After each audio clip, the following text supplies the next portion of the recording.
Izraeli ka bërë të ditur se është i gatshëm të rihap kalimin kufitar të Rafah me Egjiptin, një nga pikat më strategjike të daljes nga ripi i Gazës, por vetëm pas përfundimit të një operacioni ushtarak për gjetjen dhe kthimin e trupit të pengut të fundit izraelit, që ndodhet ende në territor. Vendimi është pjesë e një marrëveshje të koordinuar me Shtetet e Bashkuara të Amerikës dhe vjen në një moment delikat për zbatimin e armpushimit dhe fazat e mëtejshme të planit të paqes. Kalimi i Rafah është mbyllur që prej majit 2024, kur forcat izraelite morën kontrollin e anës palestineze të pikës kufitare, duke pezulluar praktikisht lëvizjen e lirë të civilëve dhe duke kufizuar ndjeshëm fluksin e ndihmave humanitare.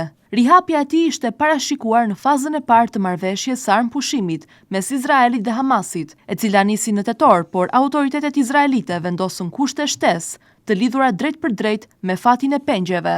Sipas ushtrisë izraelite, operacioni aktual po zhvillohet në veri të Gazës, në zona që përfshin vareza dhe territore përgjatë ashtu quajturës linje verdh, e cila ndan zonat ende nën kontrollin izraelit, sipas marrëveshjes së armpushimit. Në teren janë angazhuar njësi të specializuara kërkimi, ekspert mjekoligjor, si dhe rabin për të siguruar identifikimin korrekt të mbetjeve mortore. Burime ushtarake izraelite kanë bërë të ditur se operacioni mund të zgjasë disa ditë dhe se po shfrytëzohet çdo informacion i disponueshëm. Zyra e kryeministrit Benjamin Netanyahu ka konfirmuar se, mbas përfundimit të këtij operacioni dhe në përputhje me marrëveshjet me SBA-n, Izraeli do të lejojë një rihapje të kufizuar të kalimit të Rafahs, fillimisht vetëm për këmbësorët dhe në një mekanizëm të plot inspektimi izraelit. Ky mekanizëm synon sipas Tel Avivit të parandalojë çdo shfrytëzim të kalimit për qëllime ushtarake apo kontraband.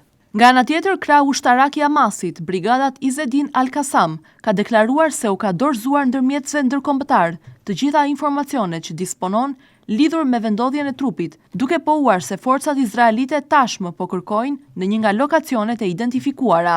Këto deklarata nuk janë verifikuar në mënyrë të pavarur. Zhvillimet në Rafah po ndodhin në një kontekst më të gjerë diplomatik, ku SBA dhe ndërmjetës të tjerë rajonal po përpiqen të mbajnë gjallë procesin e paqes dhe të shtyjnë palët drejt fazës së dytë të marrëveshjes. Kjo fazë parashikon krijimin e një administrate teknokratike palestineze në Gaza, marrje në dorëzim të shërbimeve publike, rindërtimin e territorit të shkatruar nga lufta dhe demilitarizimin e plot, përfshirë çarmatosin e Hamasit dhe grupeve të tjera të armatosura.